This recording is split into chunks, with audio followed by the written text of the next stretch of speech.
Are you looking for an experience that will grow your teenagers' faith, increase their leadership skills, and teach them the discernment to engage with the world all around them, all while taking them on the adventure of a lifetime?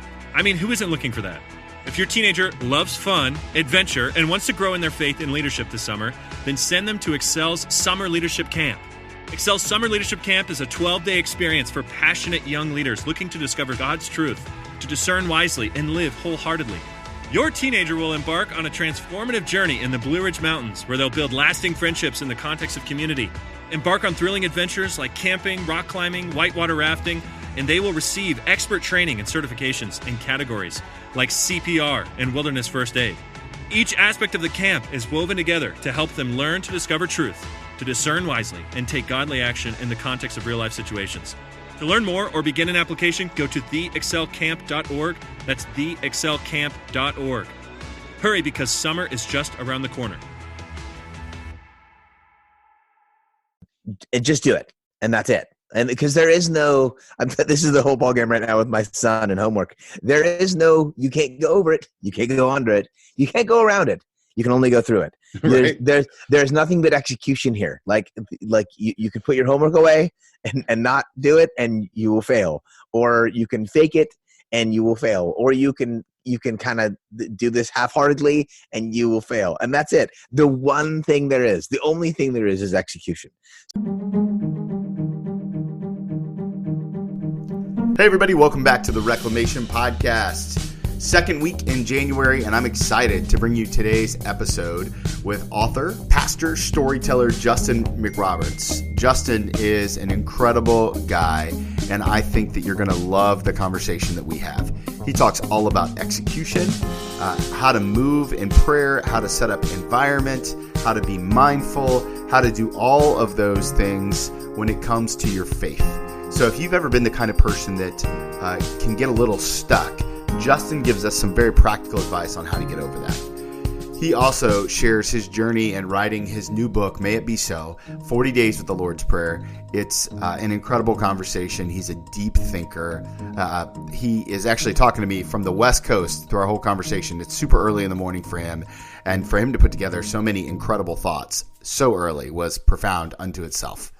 So in just a moment, we're going to begin that conversation. But I wanted to remind you about the contest we're having. For every person that's on the email list before or currently or signs up before the end of January, we're giving away a copy of one of the books of the authors that are on the podcast. So Justin's book is definitely in that mix. So is Brian Tomes and Charles Causey and some incredible authors who are sharing their gifts. Josh Gagnon's book, which will be out, that conversation is coming out in February along with his book.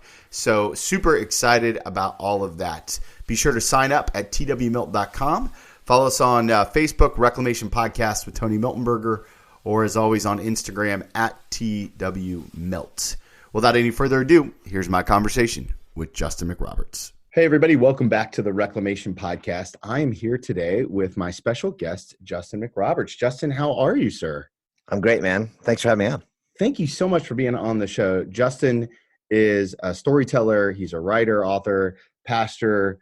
I was, doing a little research on you, and one of the things that I kept coming across again and again is the sentence that you create to provide language for faith and life. Yeah. I would love to start there. How did you come to that kind of, it seems like a mission statement. I don't know if that's too much to say. Yeah, I don't know if it's too much to say. I think I've got a long history of trying different stuff out to facilitate other people's faith journeys as well as my own. And whether it was songwriting and storytelling as a traveling singer-songwriter for a number of years, or teaching from up front on Sundays, or sitting with folks at cafes and bars almost all the time, or even now, coaching artists and ministers over Skype. And I find myself in these positions where I'm listening to what is going on in the world around me, or in the world right in front of me with an individual.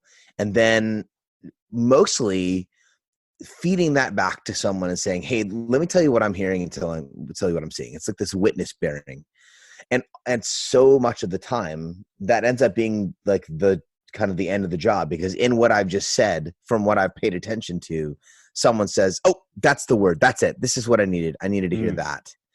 And so less than me providing solutions or pathways, or I have generally provided language by which people could understand the life they're already living, to see God in their world in ways that they were seeing but didn't know how to describe. That's a lot of what I do. Now, do you think, because I think that's a really interesting gift to the world, and I wonder, do you think that is a learned skill for you, or do you find that has been a product of your journey? Man, that's a great question. I want to say that predominantly it's a learned skill, because it's mostly about attention paying. When I've been bad at it, it's because I've come into a project or a relationship with predetermined conclusions. I haven't listened first. When I've done well in anything I've done, I've paid attention. I've given myself over to like quieting my own head, my own heart, to say, okay, you don't know everything that's going on here. Let's bear witness first. Let's see what God's doing. Let's see what this person is wanting. And then once you've seen that clearly and honored that person and the activity of God in and around and through them, like maybe then we'll have something to say about that. And I think that's a learned skill. I think that's something that for the most part, not only can we, but should we learn to do, is to, I go back to that, I believe it's Acts chapter 8, and Philip is sent south, and the Lord says to Philip, says, go south. He doesn't tell him how far or how fast. He just says, go south, and tells him, by the wilderness road. So that's it. Just to take this road and go south. And he comes across the Ethiopian eunuch in a chariot, like you do. Yeah. It's every Tuesday. And, and then the last thing he hears from the Spirit of the Lord is the Spirit of the Lord says, go to that chariot and stay near it. And that's the last thing he hears from the Lord. And what ends up happening is Philip stands near that chariot long enough to hear the eunuch in the chariot, this person from Ethiopia who's culturally almost completely divorced from Philip, is in the chariot reading from one of the prophets. Which is to say that Philip's job was to go there and stand there long enough to pay attention, to hear what God is already doing, see what God is already doing. And only then did Philip take a next step, which was to start asking questions. I go back to that model. And I think part of why we have that story in Acts is, at the very least, not just to pay attention to the fact that God is already up to something anywhere we go, but that our primary responsibility is to pay attention to what God is doing, and then to act according to that. So I think it's a learned skill, and not just like, well, they're a good listener or she's a good listener. Yeah, she learned to do that. Well, and you could certainly make the argument, looking at the culture that we live in, that listening has become a skill that hasn't been taught very well, or very often. It seems like, I'm on Twitter just like everybody else is, and there's a lot more shouting than there is listening most days on social media. So, it makes me wonder, how did you get to a place where you learned that skill? Did someone, disciple you in that, or was it parents or teachers or? Yeah, I've been surrounded by some pretty remarkable people. Most of it is a product of discipleship in that way. That it's a thing that I've seen in folks. In other words, even from the very, very, very, very beginning of my particular faith journey, like my conscious faith journey, I had a young life leader walk into my life when I was 12. Oh wow! And hang out around my junior high school campus, and most of what this guy did was listen. And he would ask questions and then listen. And then I remember conversations about Jesus. I remember conversations about God's activity in the world, about the Bible, but they were never like, hey, there's the story I want to tell you. What do you think about it? there were always things like, oh, so you're doing theater. Tell me what the play you're in. Oh, it's about, it's about nuclear war. Funny. So I was reading this in the Bible the other day about war, et cetera. And it was always like in the context of my own life. But his primary thing, his primary mode as a young life leader, like this is what good young life leaders do, is he would pay attention to my life, meet me in my space, know enough about what was going on with me that when he did have something to say, it was in the context of the life I was already living.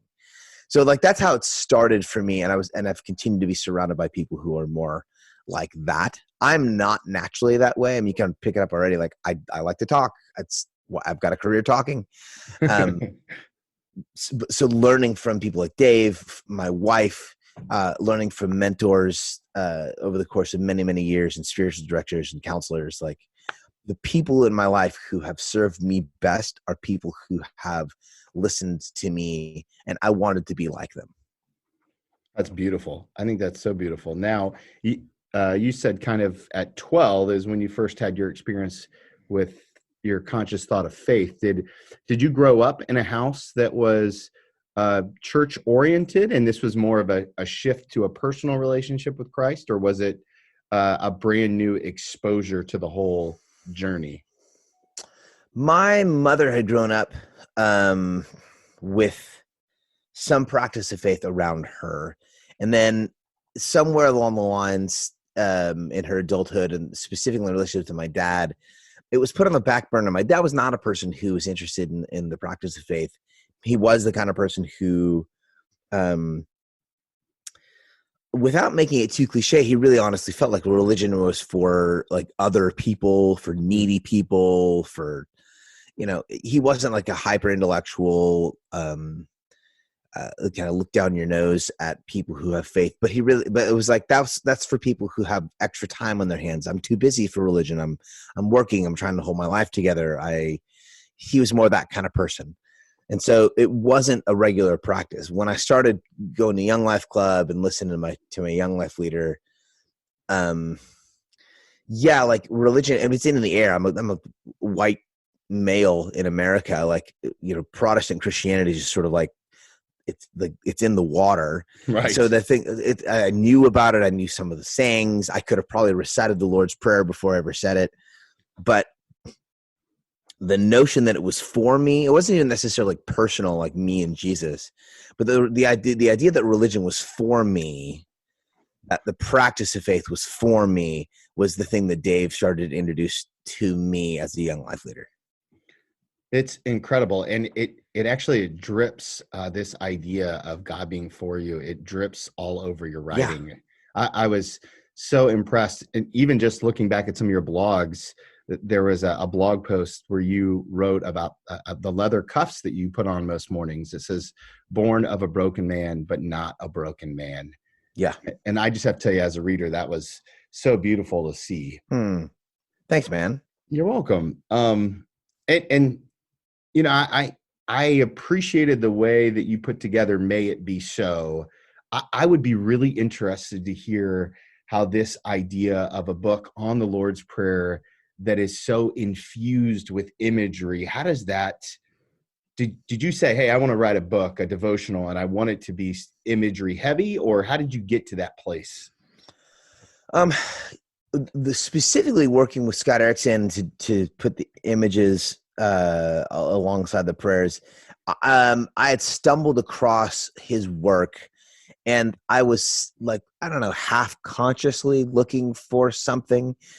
I was in the at some point I became, I guess, really intentional about it.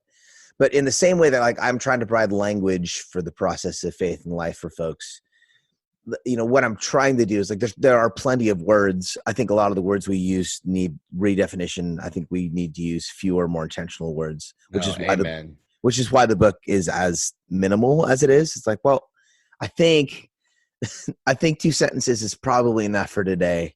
So let's hang out there is kind of the idea with some of these prayers.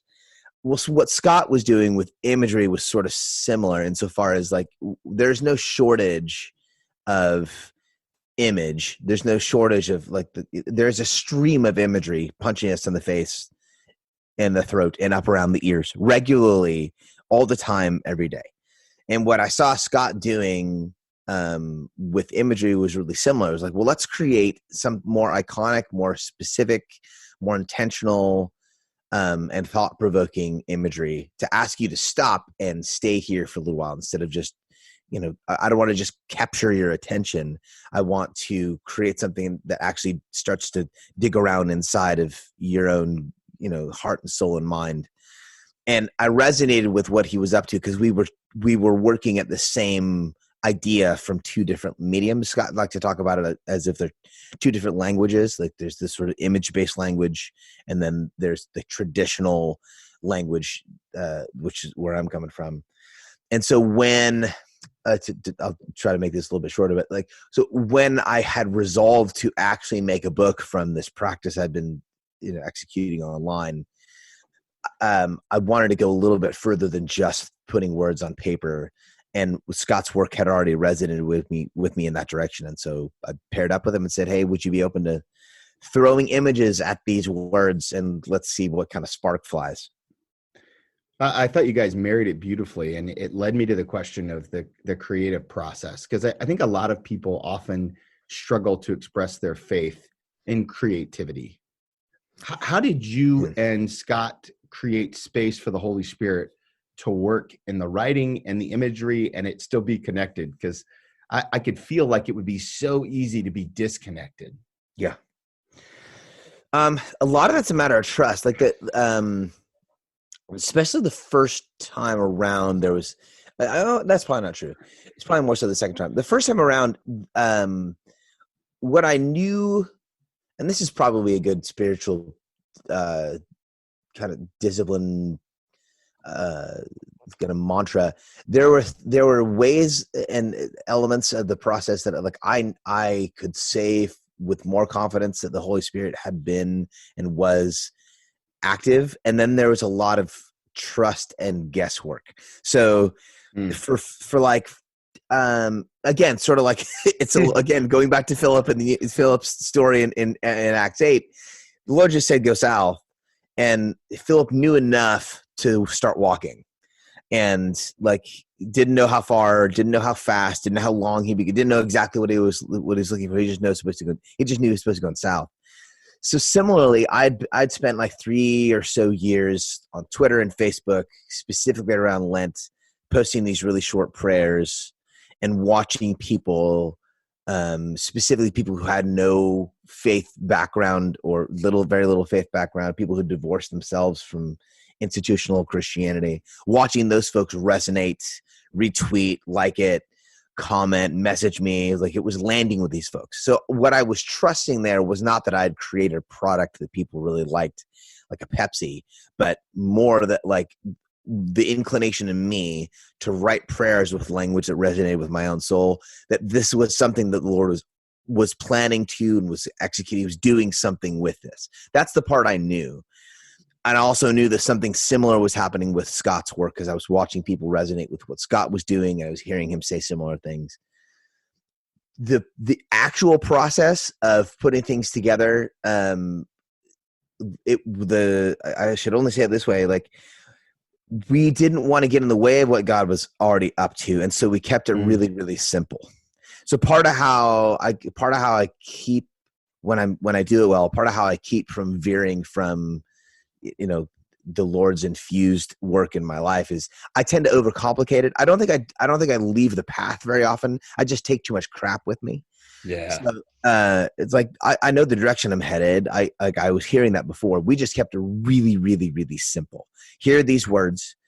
We're going to do 40 of them. You're going to design it like a Lenten practice. Just pair one image with each word and with each phrase and with each prayer.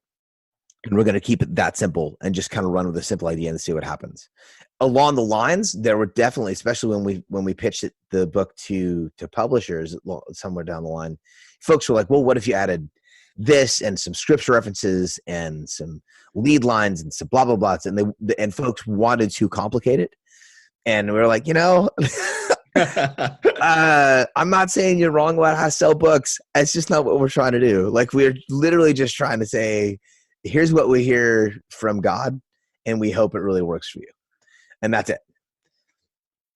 Do you keep any spiritual disciplines of refining and simplifying your own life? Is this a pattern that you try to take to other places? Yeah. So my morning patterns are relatively regimented in terms of spiritual discipline, where I'm up pretty early and I spend some time in silence, and then now when you say sometimes, like 5 minutes, 10 minutes, an hour, I love to get into details of this because I think it's so foreign to so many people. Yeah. So best case scenario, my alarm goes off at 4:30 and I'm out of the room with the clothes in my arm. My wife doesn't wake up. Again, best case scenario. Best case scenario. My wife doesn't wake up. My toddler doesn't, or my 2-year-old doesn't meet me in the hall. And I'm in this little garage space, corner of the garage, and in a chair, by about 4:45. And I like this morning, I'll turn the heater on and turn one light on and light a candle. And I just sit silently for 15 minutes. And then I'll normally write. Like I'll normally crack open the laptop and open either Evernote or Ulysses, or sometimes just a document. And if I've got something that's already in my head that I've been working on, I go to that. And it's reflective writing. It's either, I'm writing about what was, what I heard or felt or saw while I was being quiet, or there's that, continued thought that's been lingering in my head for the last few weeks and I keep coming back to it. And I'll write for another, between 15 and 30 minutes. And then sometimes if that kind of peters out, like I'll run with that as long as I can. But if that kind of peters out, then I'll pick up a book of some kind. And it's either like I'm rereading through the Bibliotheca Bibles. I don't know if you remember that, but they did this really fascinating iteration of the scriptures where they pulled out all the chapter titles and pulled out all the chapter numbers, and you just read them like letters. And so I'm rereading through the Bible that way. So that's what it looks like. And that's usually like 60, 75, sometimes 90 minutes. This episode is brought to you by Peacock. The new Peacock original documentary, Matthew Perry, A Hollywood Tragedy, dives deep into the beloved actor's rise to fame and his tragic death. 5 people, including Perry's personal assistant, 2 medical doctors, and an alleged Hollywood drug dealer known as the Ketamine Queen, were charged with conspiracy to illegally provide Perry with the ketamine. Explore the details of the case in this heartbreaking special, streaming now only on Peacock. So one of the questions I love to ask when people talk about their quiet time with God is, how do you hear from God? And then how do you confirm it's from God and not just the burrito you ate last night or whatever? Yeah. I really pause. I stop short of saying that I know very often. So you live in the uncertainty kind of? Yeah. I mean, yeah, I kind of have to. So I kind of have to. So I have, I've been following Jesus since I was 18. I'm 46 in a few days here. Happy birthday. Yeah, it's getting there. I want to say I am at least slightly more adept at recognizing the voice of God now. But if I'm 100% honest, like I don't know if I don't know for sure. I develop my confidences as I act on it. So how do I know? If I execute, and it's really on the other side of executing things I've heard. And once I've inhabited that, once I've actually, I don't want to use the word manifest here. I want to use the word incarnated. Like once I've actually like let like a word or an instruction or a kind of a guiding nudge take like actionable form in my life. Yeah, I tend to have a little bit more of a confidence of like, yes, that was the Lord. And do you have an example like maybe from recently or in the last couple of years that you're like, I wasn't sure, and then I acted, and then it was clearly a sign. Yeah. So probably about 8 months ago, um, in my quiet times, and just relatively often throughout the course of my days, had the faces and names of people who had either wounded me or felt wounded by me over the course of like my 20 plus years in church ministry, like kind of pop up, not really pop up, just like be around, like they were just more present. Or like I'd see the email from this person from 3 years ago, and I don't know why it's but it came back up, or their names on Facebook all of a sudden. And some of that, and like I said, like, is that the Lord? Like, I don't know. Like sometimes that happens where it's like, right. Like either you get the Honda or your neighbor gets a Honda, and all of a sudden you're like, look, everyone has the same Honda. I didn't notice that until, so what was that? And so what I started doing is I started following that thread and started making contact with folks. We're like, hey, Jim, hope you're well. Would love to touch base. And there was a specific list of folks I had a little bit like more of an emotional kind of resonance with, like I was thinking about them, and they're generally people where there was some stuff to there was some stuff to talk about. Yeah. Either stuff they felt like I had done, and I had left it because I hadn't, or whatever. There was like unresolved garbage.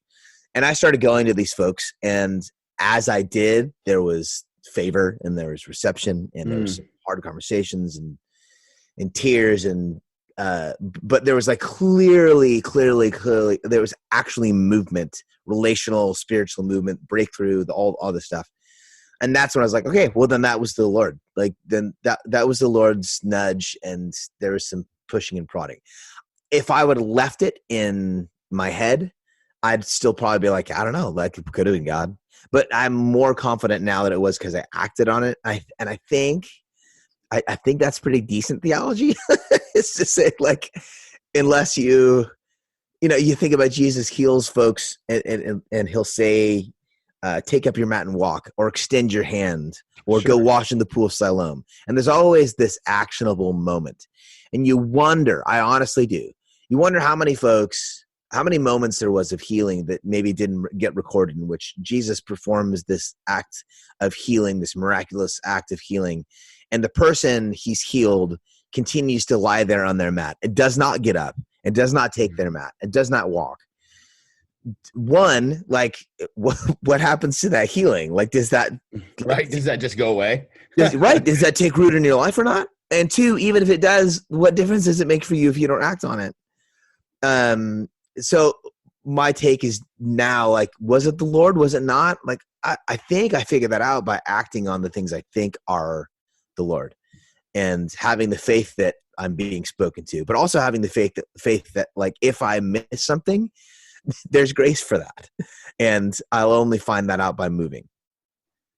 Yeah. So what would you tell the person who might be listening that has never moved with God before like this, and they're praying through and they're thinking about that kind of first step of execution and faith? How would you tell them to move into that space for the first time in their life? Keep it really simple. Pick one thing. Just go to one thing. And it's usually like the clearest, most outstanding, like pervasive, just bugging you, thorn in your flesh, just like thing in your head. Go to that and move in the direction you feel like the Lord's probably, maybe, possibly, potentially pushing you. And just do it. And that's it. And because there is no, this is the whole ballgame right now with my son and homework. There is no, you can't go over it. You can't go under it. You can't go around it. You can only go through it. Right. There's nothing but execution here. Like you can put your homework away and not do it, and you will fail. Or you can fake it and you will fail. Or you can kind of do this half-heartedly and you will fail. And that's it. The only thing there is execution. So like, there isn't a magic trick here. There isn't like a spiritual spark. There isn't like some sort of like, well, if you light 3 candles on the 3rd Tuesday, and dip whatever in water, and like no. Go to what's the thing that's been bugging you for the last 18 months? You can't shake this stupid thought, and go there and move in the direction that you think the Lord probably might be looking into the possibility of suggesting that you might want to do. And then execute, and that's it. And that's the bit of advice I have. Like that's all because that's almost always like all there is. And if there's clarity, it'll either be you didn't hear the right thing, and then there will be grace for that, or like the needle will move, and there will be that moment of connection, and you'll stare at it and think, oh gosh, all right, yeah, the Lord was actually speaking here. But like there is no other way there. You have to execute. Yeah, and sometimes when you execute and there's nothing there, that ends up moving the needle as well. Yeah, because there's a gift in actually realizing that that's not what God wants you to do. 100%. I think people miss that because they don't execute, and that's kind of one of the interesting things about the way I think you wrote this devotional is this centered around 40 days, and people often say, well, I don't get a lot out of devotionals, and I'm like, well, are you actually doing the devotional? Because if you execute, if you spend time with God for 40 days, something is going to change. I guarantee it. Yeah. How did you, have you always been a 40-day kind of guy? Did you a liturgical church kind of upbringing with Lent, or where did you come to that thought process? And then the kind of the bigger question, why the Lord's Prayer? So the first part, I was not raised around liturgy. We were very, very casual in our style, but we were relatively liturgical in our practice as a church. So our services were, very like show up as you are, but pretty formal in our execution.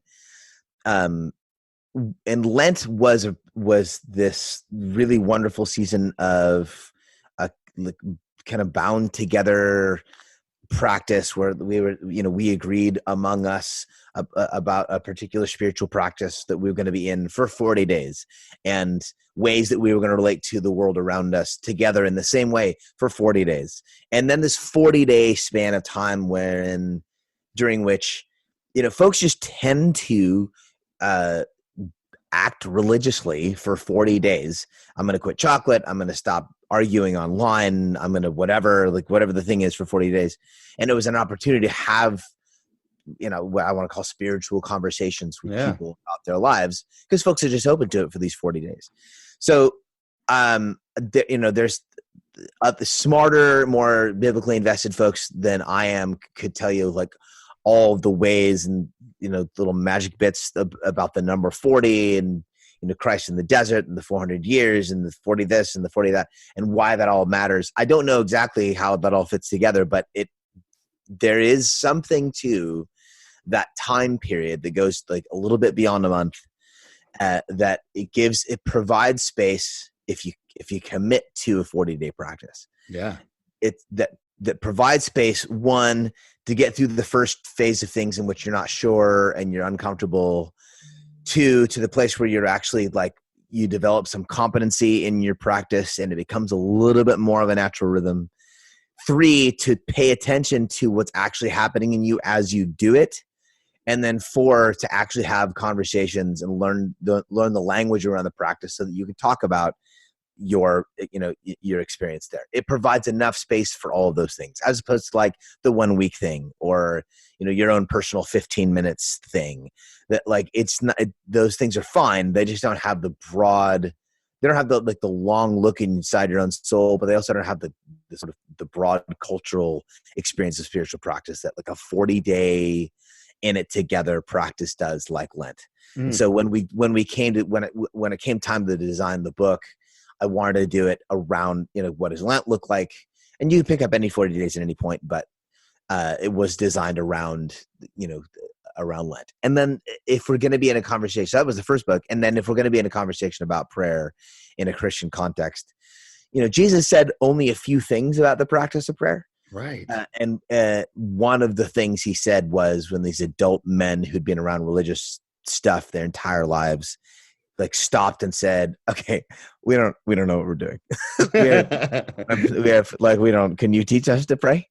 Then he hands them this wonderful gift and this wonderful tool that we now call the Lord's Prayer, called the Our Father. So I wanted, if I was going to do, if we're going to be in this conversation about prayer, what has Jesus had to say? What has Jesus offered? And so we designed the second book around kind of these 7 movements I see, and I experience when I read the Lord's Prayer, and dig into, like, what is this gift that Jesus gave do in me and do in you? That's so, it feels so good, right? Like it just feels good to think about Jesus teaching us how to pray. How has writing this changed your prayer life? It's galvanized some things in me. It drew out and solidified some memories that I know I've had. So part of what I'll do with the book is, again, there are 40 short prayers paired with 40 contemplative images, and the longer form reflections are me pausing at particular moments in the Lord's Prayer and reflecting on what those words have done or do in me historically. And most of them have to do with stories. So, just to open the prayer with the words "Our Father," that I stop at the word "our," and there's a reflection in the book about the first time I went to see a therapist and walked into the waiting room. And I had my tail between my legs and the whole, like, I'm this one more broken person who's got to go see a therapist. And I walk into the room and I'm greeted by these, like, joyful, wonderful, fully human people. And before I go in and see my therapist, I sit in the waiting room with a bunch of other humans. And what I realize is nothing I'm facing as a human is something that's so dramatically unique to me that it actually isolates me. That if I am struggling, if I'm suffering, if I am in pain, if I feel lost, I get what part of what that means is I share in my humanity with a world full of people.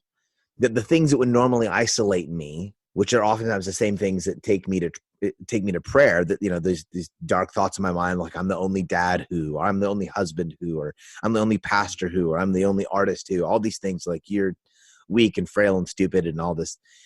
Like, those are things that actually, like, bind me together with a world full of other folks who are having that same dad moment, having that same parent moment, having that same marriage moment, having that same pastor moment, having that same artist moment. And that's what the word "our" does. And so each of these reflections is like, it gave me an opportunity to dig into some of these root memories and things that the Lord's done in me over the course of the, coming up on 3 decades I've been following him. That's so interesting. If you think about kind of the therapeutic nature of writing a book like this with so many of your own personal stories and reflections in there, how did the writing of this book change you?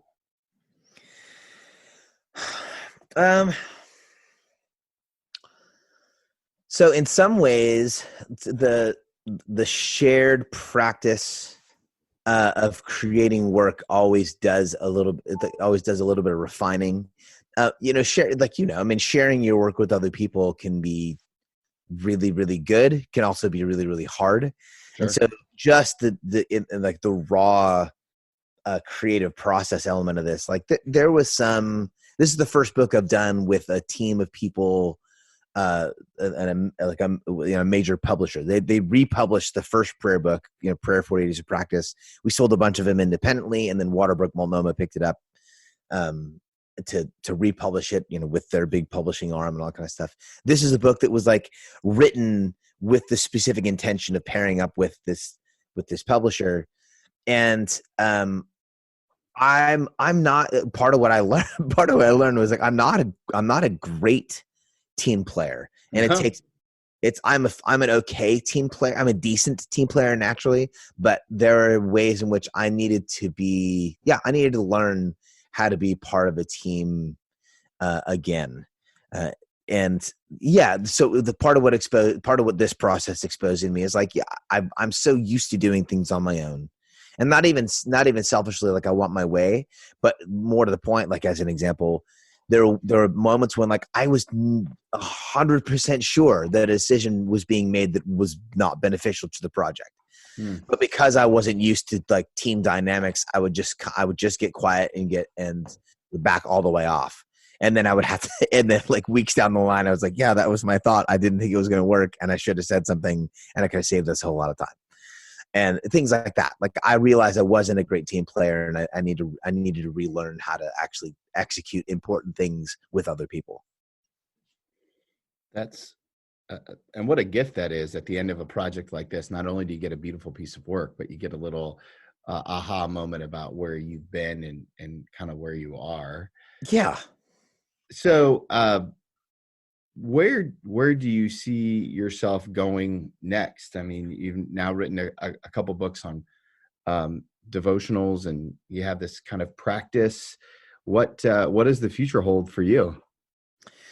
So I'm excited to see what happens with Lent again this year. I've got some plans for for this book and for this teaching show presentation called May It Be So that I've been doing for the last few years. So I'll be on the road a bit through the spring and into the summer with this presentation, this talk at churches specifically. And that's in front of me. I'm doing a whole lot of coaching and helping ministers and artists, a lot over Skype. And I expect the next year to see more of that develop. It's a newer thing that I've for me that I've it's not really newer in practice. It's newer in like, I don't know, like I actually intentionality. Yeah. Like I'm actually making space for it and it's Facebook official, I guess is what it is. Like, no, yeah. Well, he said it online. It must be a real thing now. It's gotta be true. It's gotta be true because it's on the internet now. So I've always spent time with folks who are in the same space as I am, but maybe a few years, previous, a few years behind, not behind in a bad way, but like they just haven't, like I've gone through that 7 times. Let me tell you what I know, kind of thing. And now I've intentionalized that. I've created actual space for it. That's probably going to be the most, that'll be the newest, most, attention demanding thing in the next year is a lot of the coaching. But I've written a couple other books since this one came out, and we'll see what happens with that. I've got a musical project that I think will probably come out like March or April. I've got a bunch. When you coach pastors and ministry leaders, what do you think? It's kind of a random question. What do you think the biggest area hurting pastors and pastoral leaders is in the church right now? What's the biggest thing that you're seeing out there? Just kind of out of curiosity. Exhaustion. Yeah. Cats are just tired, bro. They're just tired. It's hard. It's a stupid hard job. And sometimes it's because there's too much of it. Sometimes, not to be a huge jerk, but like sometimes you're not the right person for the job you have. Oh, right. And someone needs to give you permission to like either put a bunch of it down and change the nature of the job, or just get the hell out because it's going to break you and it's going to break your family. It's a crazy, crazy, crazy, crazy hard job. And specifically for senior pastors, the culture around the senior pastorate is isolating and incredibly demanding and oftentimes dehumanizing. And it draws out, you'll so resonate with this, bro. It doesn't just draw out the worst in you, although sometimes it can do that. It really, more so than anything else, like the title on your freaking door or on your card or like in your profile on any sort of online platform that says pastor, it tends to draw out the worst in other people. You are so right. Oh, homie, I know. Like, and like, and there's a ministry in that in and of itself, but like you don't know that you don't know that going in. You don't know that like you slap that title on your name tag, And there's going to be a world of stuff that comes at you through people that's like, I never knew that about John. No one did, bro. No one knew he was like that. I think he might only be that way with you. I'm just laughing because I feel like you might be reading my email right now. No, bro, I'm reading everyone's email, dog. It's like, but that's what I'm saying. Like what's most pervasive is like there's this world of stuff that we didn't know when we got in. Yeah. That you can't necessarily prepare people for. You can talk about it, but you can only really, again, you can't go over it, you can't go under it, you can't go around it. You got to go through this. Yeah. And once you're in it, then take some people with you, which is, I guess, the biggest thing. How should I say this?